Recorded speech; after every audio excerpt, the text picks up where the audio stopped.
Yeah, hi everybody. Thank you very much for joining us today for Zoom Q&A on regarding lesson 9. So we're going to take a look at lesson 9, where we have our building survey, and the big item is Zone 1 integrated design. That is the biggie. So maybe what we'll do just to start is just do a quick review of the assignment, and then we'll see if we have any questions. I didn't take a look at that Google document sheet. I will do that just to see if anybody popped a question into that. But yeah, we're getting down to the wire here. It's amazing how fast 20 weeks can go.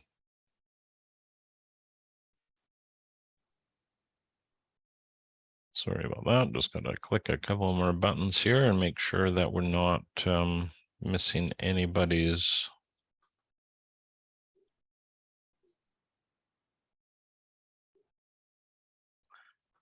Okay, we do have one question. There you go.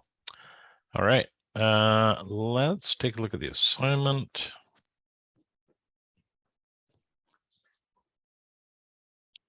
There we are.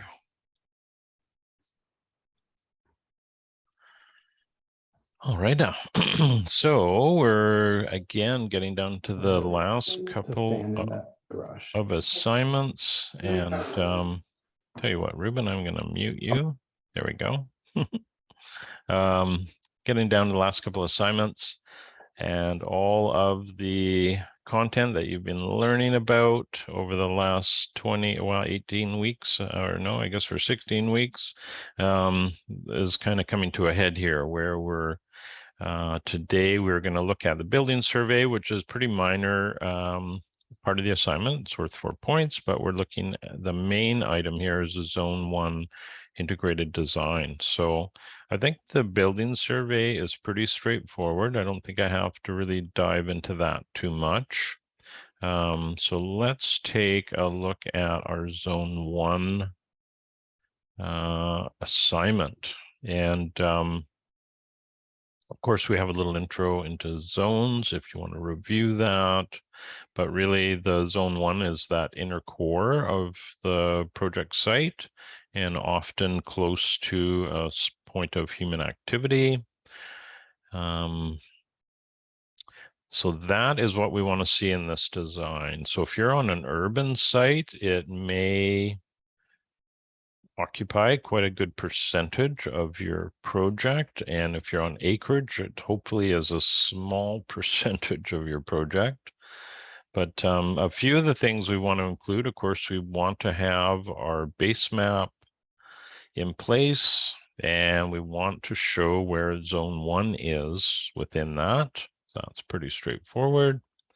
And then we have our proposed design patterns. So we want to look at what the goal is, and we want to include that map of Zone 1, some general patterns and strategies.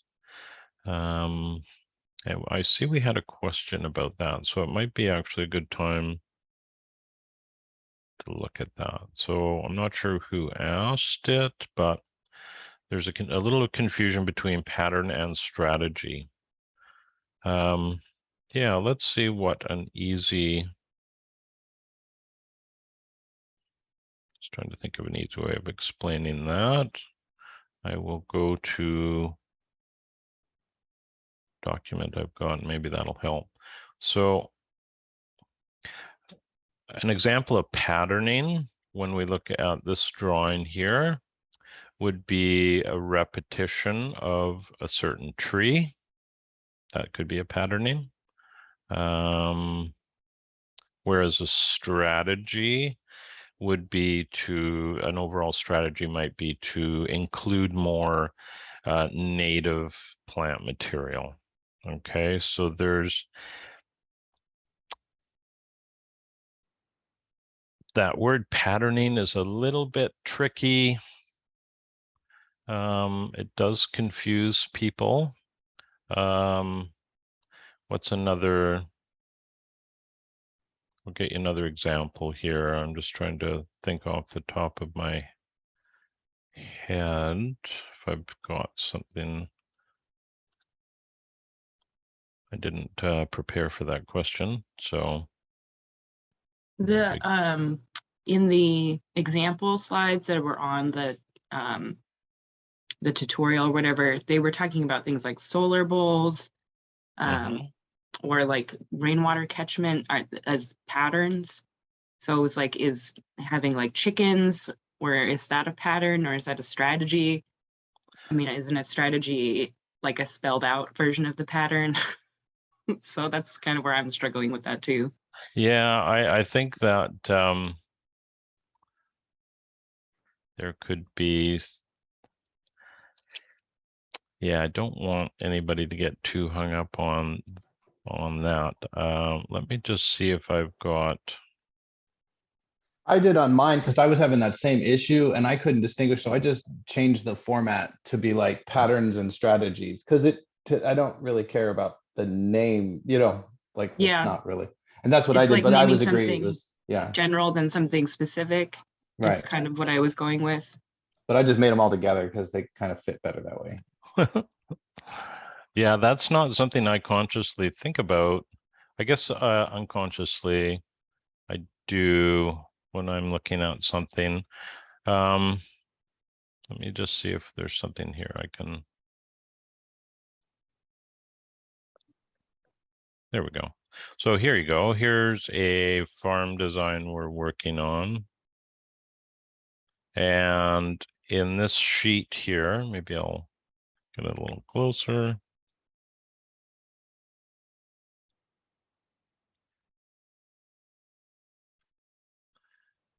Here's a base map, and this is showing keyline cultivation patterns. So, that's playing right into it.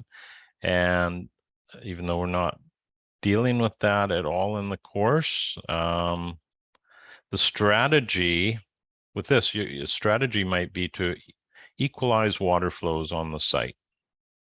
And the patterns might be these keyline patterns. So these patterns are actually in place to facilitate sort of an agroforestry setup. So we have rows of trees and we have alleyways in between. And this is quite a large, 70 acres. It's not ginormous, but that would be one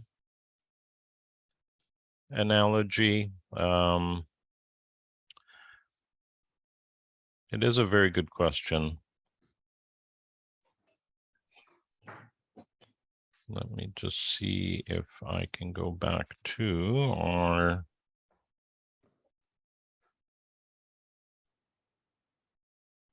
there we go. So if we go to, as you have mentioned, Jennifer, we'll go to the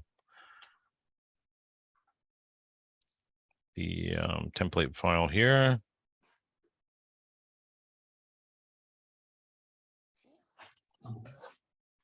And I think I just got to make this a little smaller.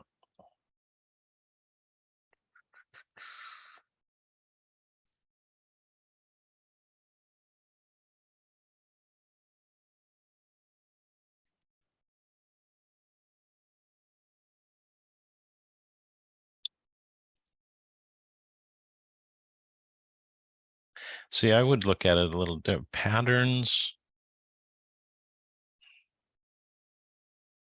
Yeah, I would not get too concerned about the terminology. I like what Ruben's done by combining them, because really, when I look at this, I would say, the coal season solar bowl, that's more of a strategy than a pattern. It's only going to really, I guess if there's multiple applications of this on a site, it could be a pattern.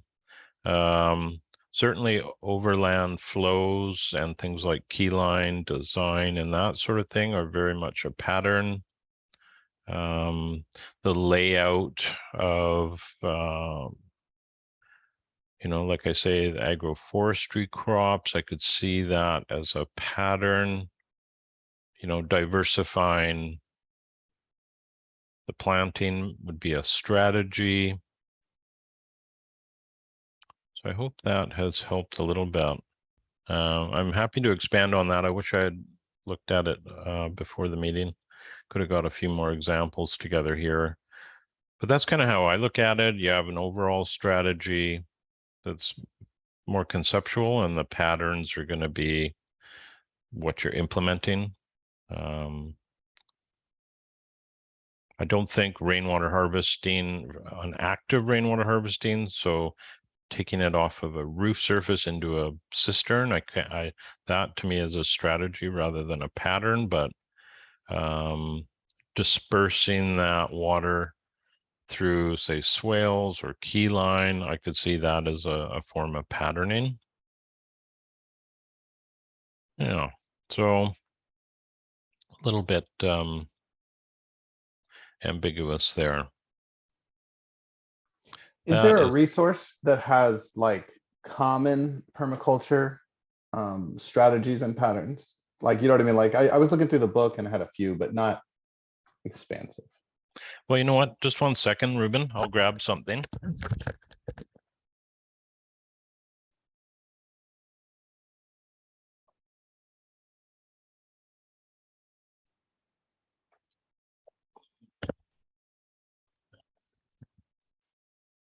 Yeah, I mean, Bill Mollison's book would be, oh, it's not going to focus very well, but the Permaculture Designer's Manual.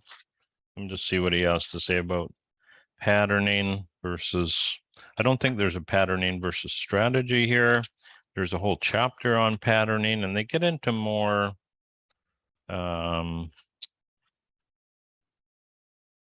more shapes on the landscape, or shapes even out into the universe, your lungs, you know, waterways,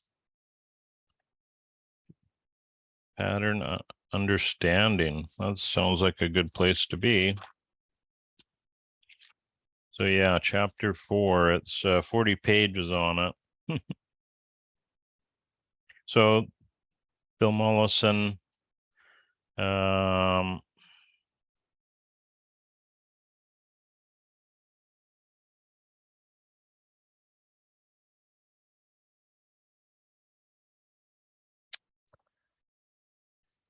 know, if you look at a tree and the way a tree is grows, well, it's too bad I couldn't show you this properly, but I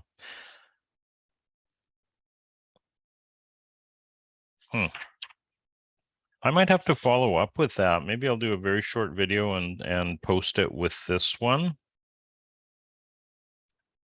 because it's not an easy question to answer off the top of my head, other than what I've said already.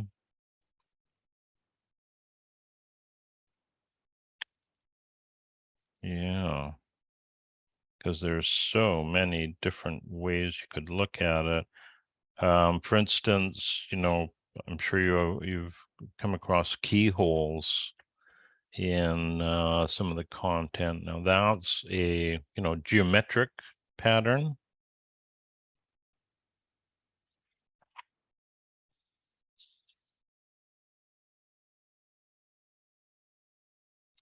Another example in the book here is with annual cropping beds, instead of being linear, they could be on contour or on a keyline pattern.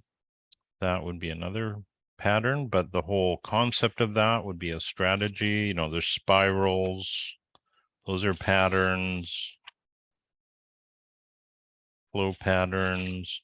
Yeah, let me follow up with that. Otherwise, I'll burn up all your time right now. And again, I should have looked at that prior, but we'll get a little bit more info for you.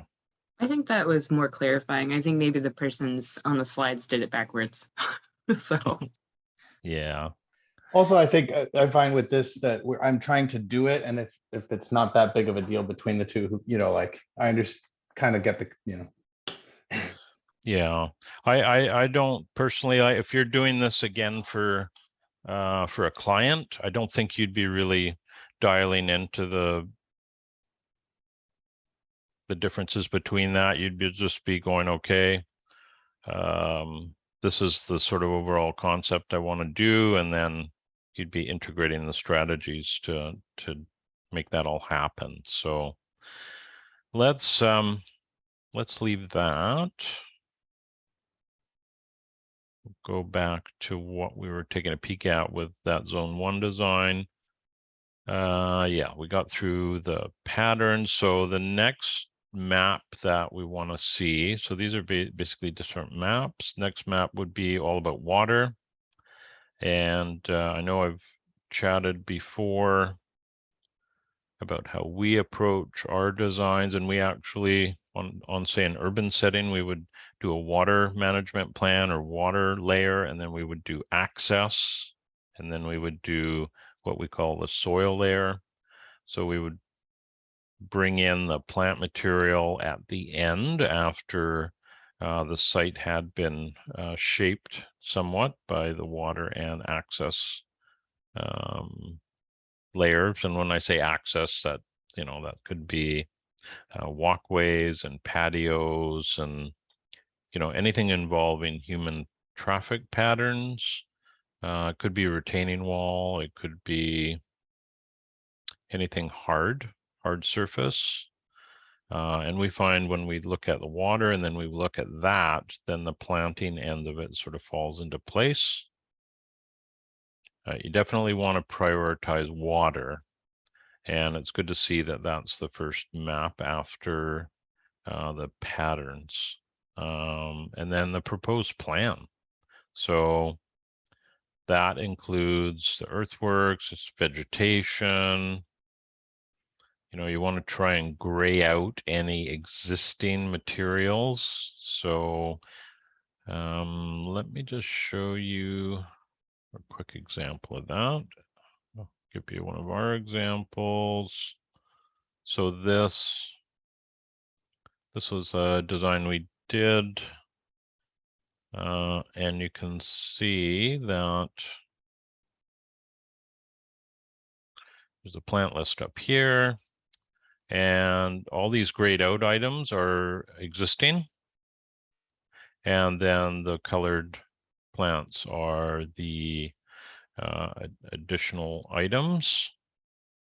And then we also did the same thing down the edge of the road here. So that's, if it's pretty hard to do with Google Slides, but this is, for me, a preferred method where we have, instead of a legend. And now let's just take a look at our example here. We'll go to that. So in this example, the students put together, we have existing conditions. So it's great to have some site images. That's super helpful. If you were doing this for a client, that would be almost irrelevant. You don't really need to worry about that. But here, where we're sharing different designs, it is very helpful. And then there's the base plan with zone 1 allocated, and then a close-up here. That's great. And then another existing conditions sheet and the main goal and the strategies. Yeah. See, I don't really like how this is broken up. The terminology doesn't make sense to me. So we'll ignore that. The reality is, the strategy is to cool the outdoor area. And by doing so, they're going to be bringing in arbor and some sort of canopy to shade that. So this is again in that existing conditions page where we're just showing what is on the site already and what we're trying to do. And then we go into that proposed water management plan. Now, if I go back to it's a little bit different. That's one thing to keep in mind. this is an older example, and it looks like our template file changed a little bit. So here we have, we're showing zone 1, and then those existing conditions with the images. And then we want to look at zones, microclimates, and cross sections here. And then we get into that sort of main existing page, and then the water management. So from my perspective, this is one of the most important layers, is looking at the water. And in this case, the student, what they are doing here is they're going to set up some micro irrigation, a shade tree, a swale, and divert gray water. That's great. Great to see. I believe they already have cisterns and rainwater catchment going on, but they've got a nice little detail here on what they can do with the sink and a swale example.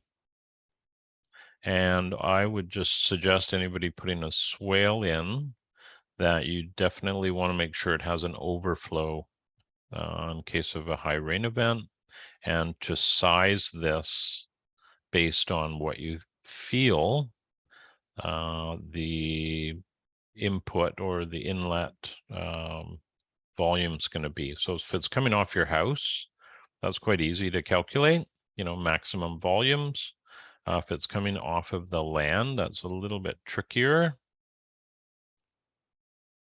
And then we go to the overall proposed plan, where there is some vegetation dropped in here. And there's an arbor. And again, there's a variety of plant material. And we are just focused on zone 1 here. So some interesting images just showing some inspiration and some details. This is lovely. This is something we're going to be doing soon, I hope. Covered cooking, and we're doing a little off-grid cooking area, off-grid outdoor kitchen plus a covered dining area. After the last couple of years of heat, seems like a good idea. And then we have our SWOT analysis. So that is pretty straightforward. And again, we're just really dialed into zone 1 here. Let's see if there's any other sheets. So additional elements. And there may be some energy systems and conservation strategies that fall into that. And there may not. But yeah, that's hopefully going to help you guys out. Let's see here. So yeah, how does it, so at the end here, we just want to know how is it, it's focusing on buildings and alternative energy and energy conservation strategies. So again, there's that word strategy. An example of that would be where we live, we placed not an arbor, but we did a bunch of annual raised veggie growing areas near the back of our house, near our kitchen. And we put up a structure to shade the southern wall of our house. And we did it in such a way that we get lots of light in the house during the winter, but at this time of year, it gets shaded. So that would be, you could say that's a energy conservation strategy. Try and keep your house cooler. And that's the sort of thing we want to look in our zone 1 design. Yeah, so I think that pretty much covers our overview. Do either one of you have anything that's been confusing other than strategies and patterns? I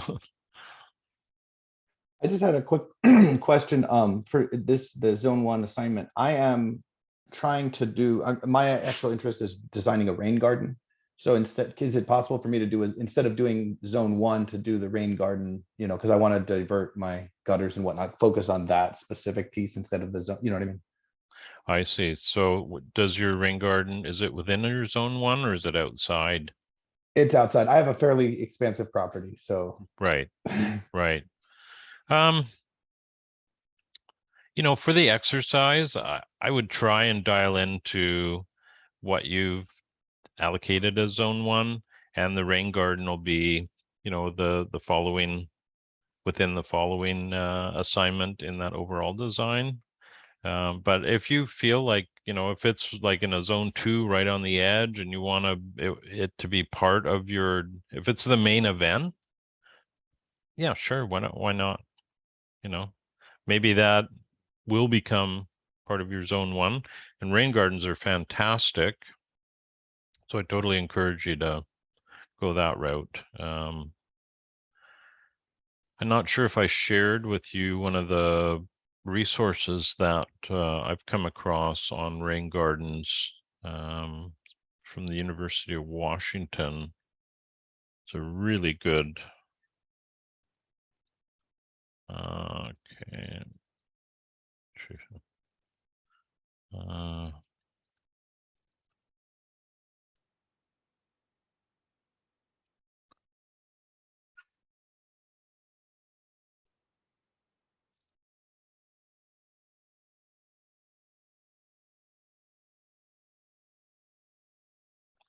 Yeah, it's not the easiest thing to find.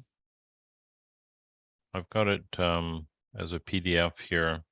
Maybe I'll place it on one of our discussion boards, and I will just open it here for you. It is fantastic, and I would definitely suggest taking a look at it if you're serious about building. Just gotta find out. There we are.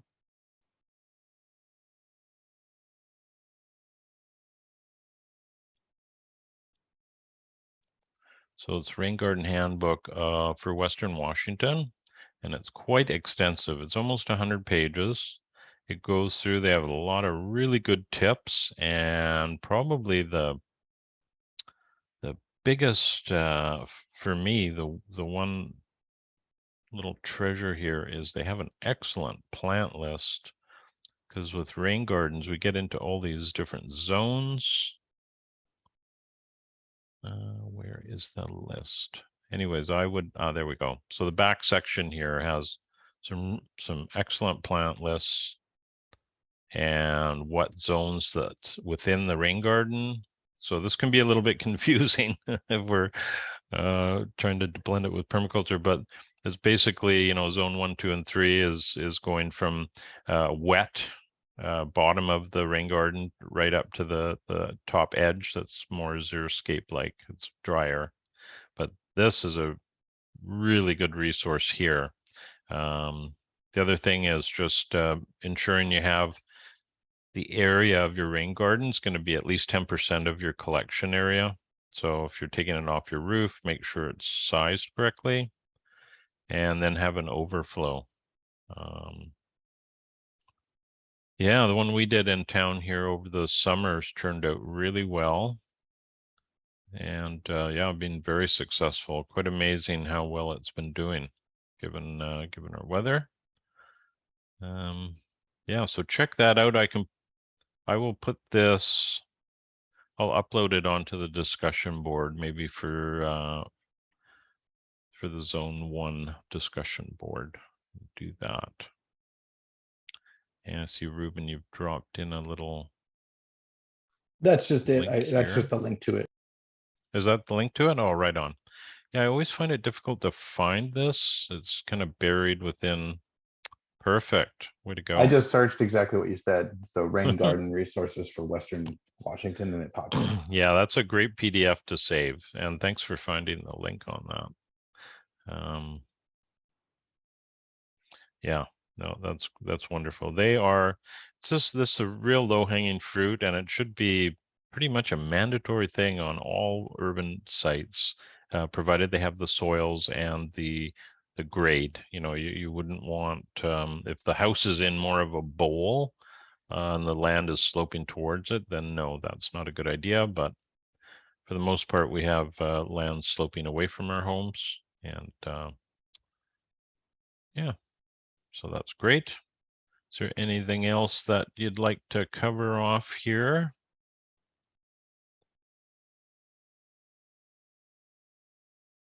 Are you I do have a quick question for both of you. Are you finding the workflow to be manageable with all the content that you're having to go through and having 2 weeks in between assignments? Is it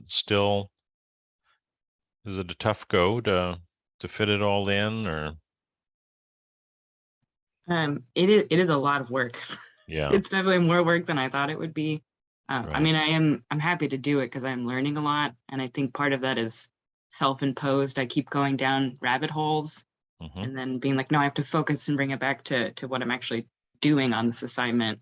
Right, But right. it is Yeah. definitely a lot. So Yes. I Yeah, found oh, keep going. no, go ahead, Ruben. I was gonna say the ones with the animal, any of the ones that we had to do research, I found there's a distinct change in the help videos from what it was to how to use the sheet, and then you're just like, okay. So there was a lot less guidance on where to find resources, especially in the plants and animals part. Like the plants part, I like that, but the animals part, there wasn't as much. And I'm not saying it's used much as I think that's the template doesn't Mhm. have very clear directions, if that makes sense. Right. Yeah, it's a work in progress. You can It's see where they've stopped. yeah. well, some And of that every too is time because there's a this is for the whole world. It's not just a course for our area. So, Mhm. resources are very different in different places. Sure. And Google Slides, I know why we use it. It's like a free and it's accessible and it's easy to grade and stuff, but it is just, it is so challenging to work with. Oh And yeah. I feel like I'm pretty Google literate too. So, but you can't lock anything in place. So it's like constantly clicking and unclicking the wrong thing. And Yeah. so, Well, right. if you take this and go on in terms of doing any other design work, you'll be relishing in whatever software you Here you use, yeah, dial never again into. slides. No. I have to go, but thank you. Okay, Ruben, thanks for tuning in today, and you have a Have great a good rest of your day. day. You too. Okay. Yeah. Well, thank you very much, Jennifer. Do you have anything else you want to chat about before you head to the No, dentist with your hubby? I know I got to watch the kids, so, but no, I think I'm in a pretty good spot on this assignment. So, Right on. um, yeah, and I mean, I've really been enjoying the class. I've been learning a ton of stuff. So, Yeah. you know. Well, it's great to be part of the class from my end, because I get to see so many different ideas that people put on paper, and the majority of students are really into it, and that makes it really enjoyable from my end. Mhm. So no, it's a great class. I don't think there's anything that even comes close to matching it in terms of, what it offers from an online perspective. But yeah, it just keeps getting better. And it's actually a lot better today than it was 5 years ago, when there was no template and people kind of had to make up their mind about how they're going to articulate their design ideas. And so, Mhm. yes, this does have a lot of shortcomings, but not sure how we'd improve it from the software end of it. But appreciate your feedback on that. Yeah, I mean, overall, the content it's worth the little minor struggles, So, Sure, so sure. yeah, I'm not trying to complain or anything. But Yeah, okay. cool. Well, thank you again for your time today. Yeah, And thank you for being here too. I appreciate every week. I learn something new. So, yeah, oh, and likewise, I'm always learning, and it's wonderful part of this industry. You never know it all. Yeah. Okay, well, you take care, and we will look forward to seeing your assignment next week. all right, you take care too. Bye. Okay. Bye-bye.